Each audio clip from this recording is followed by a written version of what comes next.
है एकदमै भावुक हुनुभयो बुवा देश बर्बाद पारिसक्यो खतम पारिसक्यो है अब एकचोटि हजुरहरू सबै मिलेर होइन हामी मिलेर दिनदेखि गरी तपाईँहरूले एउटा साथ दिनु पर्यो बुवा ल के गर्नु जनता यस्तो छ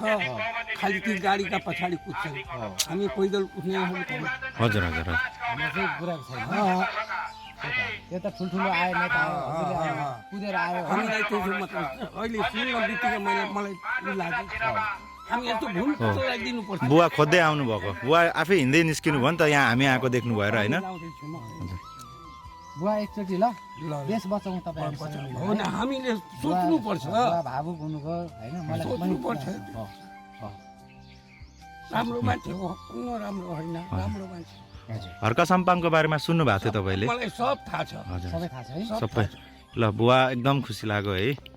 हामी सुन्नुहोस् कि सबैले दिनुपर्छ उहाँलाई घरका सम्पङ्गलाई नै दिनुपर्छ नि